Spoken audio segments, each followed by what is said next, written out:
Servus beieinander, willkommen zurück bei mir im bayerischen Outback. Schön, dass ihr alle wieder dabei seid. Heute gibt es mal wieder so ein kleines Video über bayerische Raufwaffen. Viele haben mich gefragt, was eigentlich mit dem Stockkampf los ist, mit dem bohrischen Stockraufen. Da gibt es einige Videos, verlinke ich euch da oben und ihr habt recht. Ich habe das hier auf YouTube ziemlich stiefmütterlich behandelt. Wer mich auf Instagram folgt, der hat gesehen, dass da einiges passiert ist und dass da auch ein paar ganz interessante Sachen dabei sind und ein paar neue Recherchen und ein paar neue spannende Unterstützer und Partner, aber hier auf YouTube ist relativ wenig passiert. Deswegen gibt es heute mal wieder ein Raufwaffen-Video. Da knüpfen wir an das Thema Stockkampf an und im Anschluss, wie soll es auch anders sein, passend zu den Bauernaufständen von 1525 gibt es noch ein Lied aus unserem Hüttenmusi-Projekt. Das ist auch ziemlich cool geworden, ziemlich interessant. Bringe ich jetzt im Anschluss zu diesem Video, damit man nicht so den Bezug verliert. Und der ein oder andere vielleicht auf die Idee kommen könnte, dass das in der heutigen Zeit spielt, das Lied, was wir da so vortragen. Deswegen heißt dieser Song auch 1525, damit es da keine Missverständnisse gibt. Auch wenn man bei vielen Sachen immer wieder so ein paar kleine Parallelen finden könnte. Also, machen wir hier weiter mit bayerischen Raufwerkzeugen. Ich habe hier ein bisschen was vorbereitet, habe ein paar Sachen gesammelt aus der Scheune und von Spätzeln werde ich ein paar Bilder einblenden, weil es ein paar Gegenstände gibt, wo ich mir nicht so ganz sicher bin, ob die nicht mittlerweile eingeschränkt, reglementiert oder verboten sind, aber da kommen wir dazu. Das, was ich einblende, habe ich natürlich nicht selber, sondern nur Fotos davon. Draußen ist mal wieder arschkalt und da drinnen ist jetzt auch nicht viel wärmer, weil der Ofen noch nicht läuft, weil der nämlich hier ziemlich nah an der Kamera steht und dann knackt es immer so laut und dann stört mich das so ein bisschen. Ja, mit was fangen wir an? Fangen wir mal mit den kleinen Sachen an. Ein spannendes Teil, da muss ich jetzt glaube ich einen Handschuh ausziehen, das sind die alten Ringschlüssel. Da haben sich wahrscheinlich viele schon gewundert, warum man so richtig alte Ringschlüssel früher aufgehoben hat, auch wenn die total ausgenudelt waren. Das hatte ganz einfach den Grund, da der verschiedene Funktionen erfüllen konnte und nicht als Waffe erkennbar war. Das heißt, man hat dann diese Dinger hier ausgenudelt, damit die nicht mehr scharfkantig sind. Und dann hat man den halt einfach in der Lederhosen dabei gehabt, als Meinungsverstärker. Und in den Bauernkriegen ist das halt natürlich eine Waffe gewesen, die da auch ziemlich verbreitet war. Wahrscheinlich auch in Wirtschaften und so. Also das ist nicht die Liebe zum Werkzeug, sondern das ist ganz klar eine Waffe gewesen. Manchmal war die auch ein bisschen gekröpft, was es noch einfacher macht. Und man hat die halt natürlich auch ein bisschen zurecht gebogen oder geschliffen. Und manche hatten, damit man sich beim Schrauben leichter tut, da auch noch eine Lederumwickelung herum. Und dann konnte man dieser sehr schön nehmen. Gibt es verschiedene Möglichkeiten, wie man so einen Schlüssel benutzt. Aber das hier war so die Standardversion. Und wenn der auf der Seite vielleicht auch noch angeschliffen war, weil man vielleicht das als Ringschlüssel und als Hufauskratzwerkzeug benutzen musste, dann hat man natürlich da ein relativ gutes Werkzeug besessen. Der hier, der ist natürlich nicht von 1525, sondern der ist so 1870, 1900 rum, weil da sind die Ringschlüssel dann wirklich tatsächlich als Ringschlüssel rausgekommen. Vorher hatten die einen Vierkant und dieser Vierkant war rund geschliffen und der war natürlich handgeschmiedet und hat noch eine deutlich ergonomischere Form gehabt als diese neuen oder modernen Ringschlüssel aus 1870. Dann gab es natürlich den Dreschflegel, den man auf ganz viele Arten und Weisen bearbeitet hat. Da hat man dann Nägel durchgetrieben und da eine richtig benutzbare Waffe draus gemacht. Da verlinke ich euch jetzt ein Bild, weil einen Dreschflegel habe ich leider keinen da. Und im Endeffekt ist das so der Vorgänger vom Nunchuck oder Nunchako mit der Kette dazwischen. Da sieht man mal, dass die Japaner das bei uns abgeschaut haben. Gell? Beim Dreschflegel, da gab es natürlich jede Menge Versionen, wie man den ein bisschen gefährlicher machen konnte. Die eine Version war natürlich die Nägel, dann konnte man die Ecken mit Metall verstärkt. Man nahm halt einfach alles, was man so gefunden hat. Hufeisen. Oft wurden Hufeisen glatt geschmiedet, die wurden dann da eingeschlagen. Dann hat man praktisch wie so einen Morgenstern, hatte man das dann da verzahnt am Dreschflegel. Und es ist halt auch eine Distanzwaffe gewesen. Die war sehr wirkungsvoll und hat eine große Distanz zum Gegner schaffen können. Wenn sich jemand fragt, warum die sich da so komplizierte Sachen ausgedacht haben, es war ja tatsächlich so, die Bauern durften sich nicht bewaffnen. Damals hatte schon jeder Angst, dass sich das Volk erheben könnte. Und was macht man dann natürlich? Man schränkt die in ihren Verteidigungstechniken so stark ein, dass man meint, man ist auf der sicheren Seite. Dann gab es natürlich auch verschiedene Sachen, um seine Verteidigungskraft zu trainieren. Jeder kennt wahrscheinlich den McBell oder den Steel Mace oder den Garda Metal Stab oder wie auch immer das genannt wird. Vielleicht zeige ich euch das nachher noch draußen, wer sich da nichts darunter vorstellen kann, aber jeder, der so ein bisschen Ahnung hat, was ein McBell ist, der wird da drinnen dieses Trainingsgerät erkennen, das man dann praktisch so über seinen Kopf geschwungen hat, damit seine Hütte zerstört hat, wenn man drinnen trainiert hat. Und dann hat man halt mit verschiedenen Gewichten, hat man sich dann ganz gut trainieren können. Wobei das bei den Bauern gar nicht so wichtig war, weil die natürlich mit den Geräten, die sie hatten, da konnten die umgehen. Und da hatten die auch Konditionen, weil die dann nämlich tagelang, wochenlang damit auf dem Feld gearbeitet haben. Also es gab kein vergleichbares Training, zum Beispiel zum Dreschflegel, Sense, Mistgabel, zu dem komme ich noch schnell, zum Schirber oder zu diesem Teil hier, weil die damit echt trainiert waren. Die haben jeden Tag trainiert, im Gegensatz zu irgendwelchen Rittern oder Militär oder was auch damals aktuell war. Die waren zwar auch fit, aber die waren nicht so fit wie die ganzen Bauern an ihren Geräten. Also hier, der Stampfer zum Trainieren, der McBell. Ein spannendes Trainingswerkzeug. In verschiedensten Gewichten. Und das hier ist ein richtig alter, deswegen finde ich das auch ziemlich spannend. Auch wenn man nicht mehr wirklich benutzen kann heutzutage. Aber es ist halt eine schöne Deko. Und ihr seht es hier an diesem Griff, wie glatt gegriffen der schon ist, dass der wirklich sehr viel benutzt worden ist. Nächstes Thema. Da habe ich schon öfter mal angeschnitten, dass ich da mehr machen möchte. Und ich habe da auch extrem viel gefunden und es wird auch tatsächlich in verschiedenen Vereinen noch heute trainiert. Das ist der Sensenkampf. Und da gibt es echt spannende Sachen.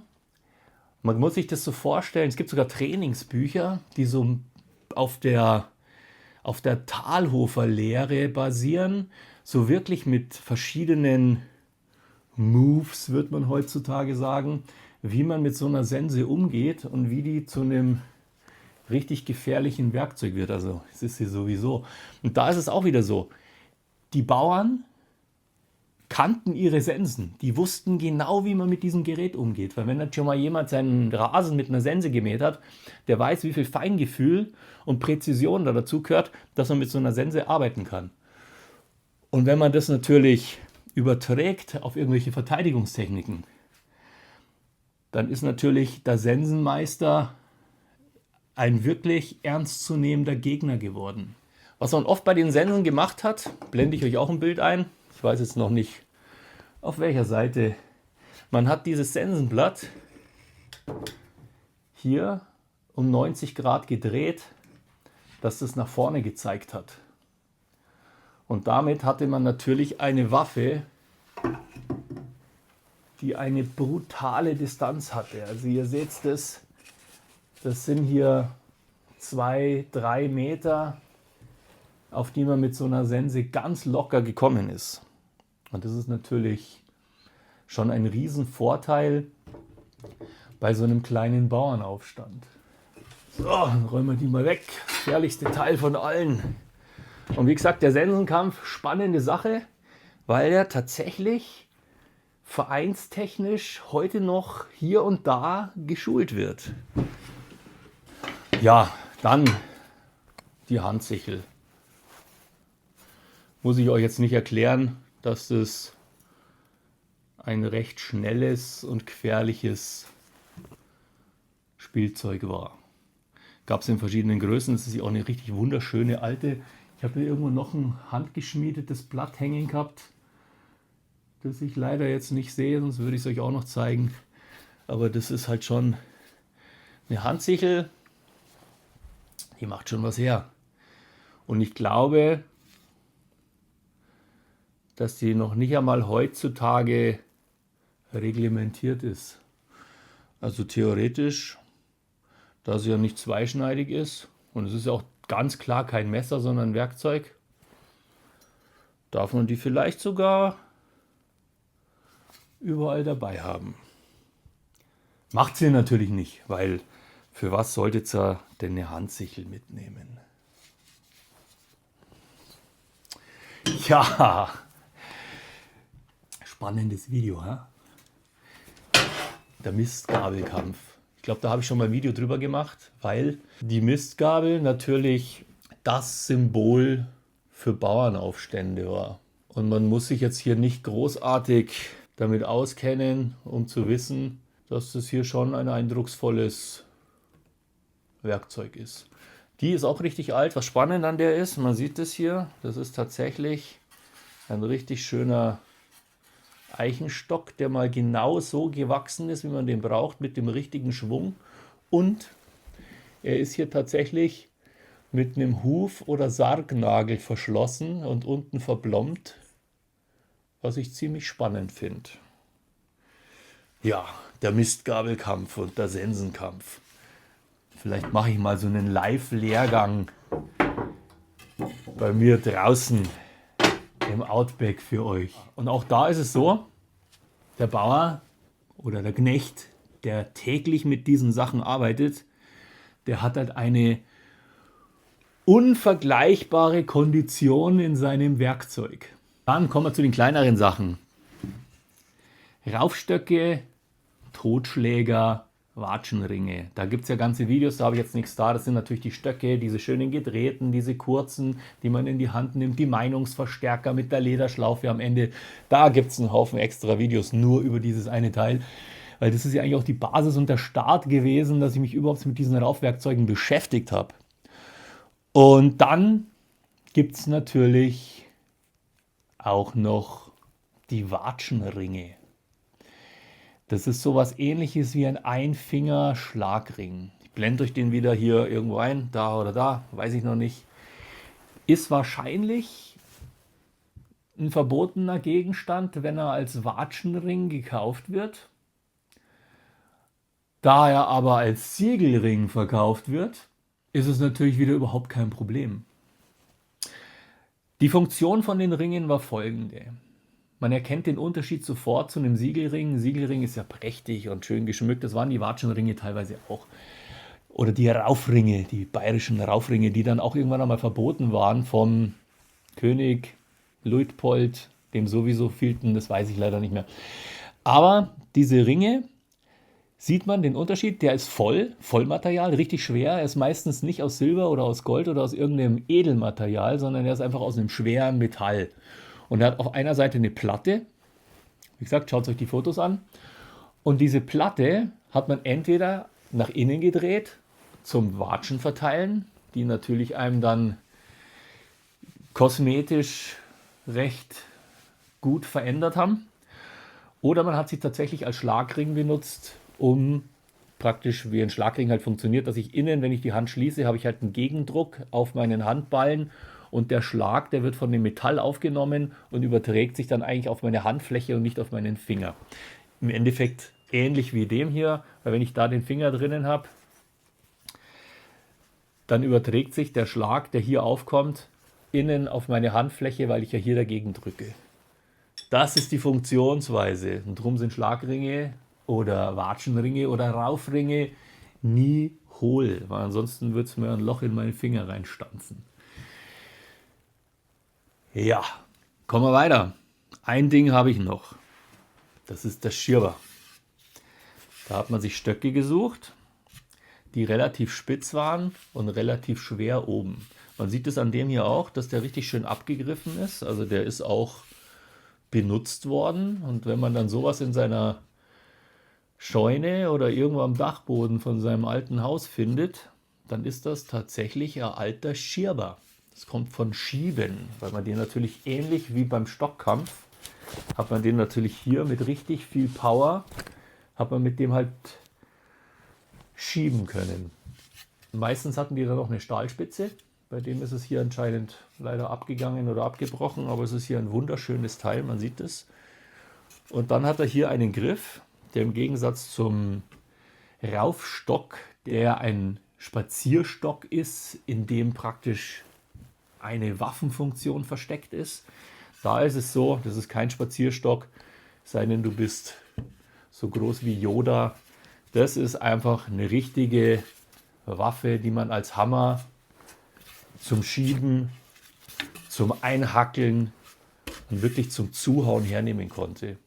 Und viele, die sowas rumliegen sehen, denken sich, ach, da hat sich der Opa einen schönen Stock aufgehoben. Weil er ihm so gut gefallen hat, hat er den noch glatt geschliffen und hat den gepflegt. Und die Flecken, die da drauf sind, sind wahrscheinlich Bratensoße und kein... Ja, der Schirber, bayerische Raufstöcke, Sensenkampf, Mistgabelkampf, McBell-Stampfer. Da kommt wieder einiges zusammen. Es tut mir leid, dass es so lange gedauert hat, bis ich endlich mal wieder ein Raufvideo gemacht habe. Aber ihr seht's, da gibt es richtig viele wunderschöne Sachen.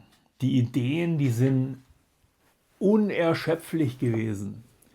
Es gab natürlich auch noch den Kampfspaten, das habe ich jetzt ganz vergessen. Und es gab natürlich auch noch irgendwelche Hacken mit Spießen und sonst irgendwas, wo sie dann ihren Spaten, die waren ja ursprünglich, also damals waren die aus Holz, dann hat man da die Kanten mit Eisen verstärkt, die Eisenkanten geschliffen, hat den Griff abmontiert und hat praktisch einen Spaten ohne Griff gehabt, mit dem man richtig arbeiten konnte.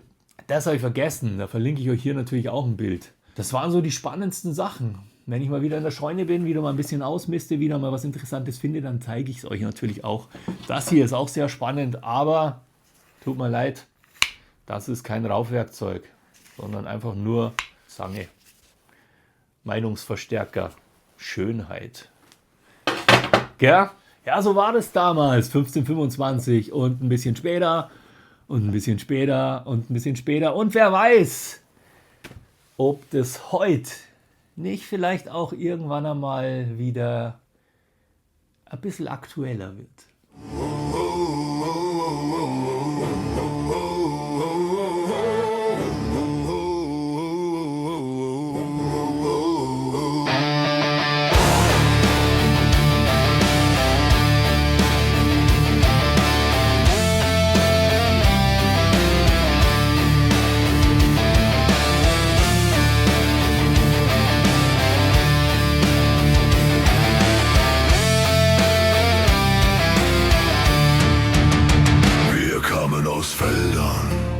Voll Erde und Schweiß, mit Händen so leer, mit Herzen aus Eis. Euer Zehnt, eure Peitsche, euer falsches Gebet. Es gibt keine Gnade, sobald der Wind sich dreht. Adel, Kirche und Obrigkeit führen wir in eine schwarze Zeit.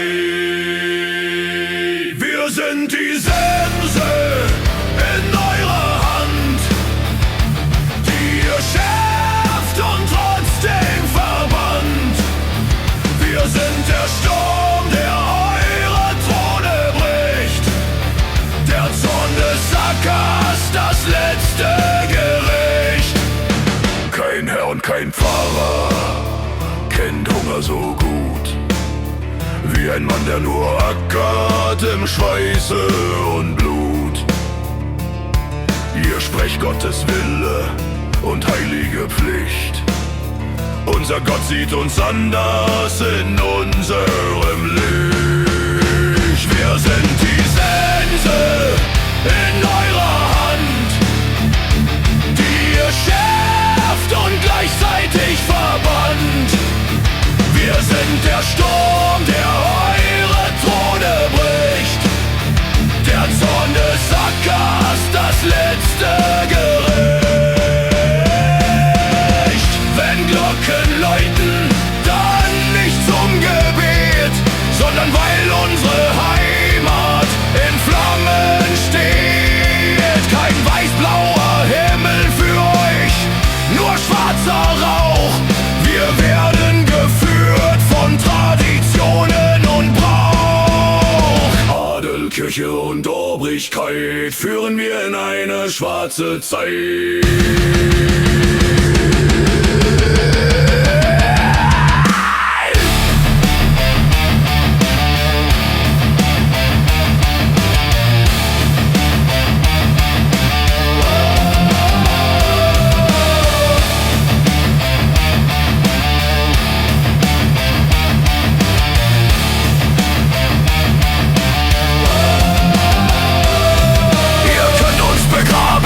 In unseren Neckern im Schlamm, doch ihr löscht nicht aus, was wir alle sahen. Dass Knecht und Magd, wenn sie nur wollen, eure Ketten sprengen, weil sie frei sein sollen. Landmannshand für das Land.